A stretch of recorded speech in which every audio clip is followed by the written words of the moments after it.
இதயம் சீரியல் முடிய போறதா சொல்லி வெளியாகி இருக்கிற செய்தியானது ரசிகர்கள் மத்தியில அதிர்ச்சியை உருவாக்கி இருந்த நிலையில இந்த இதயம் சீரியல் ஏன் திடீர்னு முடிவுக்கு வரப்போகுது, அதுக்கான உண்மையான காரணம் என்ன அப்படின்றத பத்தி இப்போ நடிகர் ரிச்சர்ட் அவர்கள் சில விஷயங்களை சொல்லியிருக்காங்க. அதுல அவங்க அப்படி என்ன விஷயங்கள் எல்லாம் சொல்லியிருக்காங்க அப்படின்றத பத்தி நம்ம இப்ப இந்த வீடியோல தெளிவா பார்க்கலாம். இந்த வீடியோவை ஃபுல்லா ஸ்கிப் பண்ணாம பாருங்க. ஜீ தமிழ்ல கிட்டத்தட்ட 2 வருஷத்துக்கு மேல ரொம்பவே வெற்றிகரமா மக்கள் மத்தியில மிகப்பெரிய வரவேற்பை பெற்று ஒளிபரப்பாயிட்டு வந்துட்டு இருக்க சீரியல் தான் இதயம். ஆனா யாருமே எதிர்பார்க்காத வகையில திடீர்னு இந்த இதயம் சீரியல் இன்னும் கொஞ்ச நாட்கள்ல முடிய போறதா தகவல் தொடர்ந்து வந்துட்டு இருக்கு. இது பல ரசிகர்களுக்கு மிகப்பெரிய அதிர்ச்சியை உருவாக்கி இருக்கு. அது மட்டும் இல்லாம ரசிகர்கள் சமூக வலைதளங்கள்ல இந்த சீரியல் செம்பருத்தி, மாறி, நினைத்தால் இனிக்கும் போன்ற சீரியல்கள் மாதிரி இன்னும் பல எபிசோட் போகணும் அப்படின்ற மாதிரி எல்லாம் கேட்டுட்டு வந்துட்டு இருக்காங்க.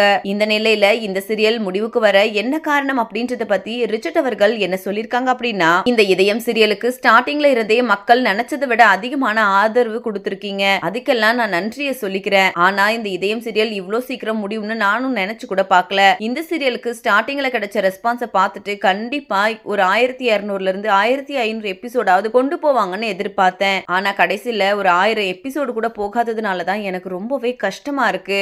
1000 எபிசோடு மட்டும் போயிருந்துச்சுன்னா கூட நான் பிரைம் டைம்லயே பெரிய ரெக்கார்ட் எங்க சீரியல் பண்ணிருக்கோம். மேலும் இந்த சீரியல் முடிய முக்கியமான காரணம் என்னன்னா, சீரியலுக்கு ஆரம்பத்துல கிடைச்ச ரெஸ்பான்ஸ் இப்போ இல்ல. டிஆர்பி ரேட்டிங்ஸும் ரொம்பவே கம்மியா எடுத்துட்டு வந்துட்டு இருக்கு. அதனாலதான் வேற வழியே இல்லாம இந்த இதயம் சீரியலை முடிவுக்கு கொண்டு வர போறாங்க. அது மட்டும் இல்லாம இப்ப கதையும் முன்ன மாதிரி இல்லாததுனால இப்படி ஒரு முடிவை எடுத்திருக்காங்க. இப்படியே போனாலும் சீரியலோட நேம் ஸ்பாயில் ஆகும் அப்படின்றனால சீரியலை முடிக்கலாம்னு சொல்லிட்டாங்க.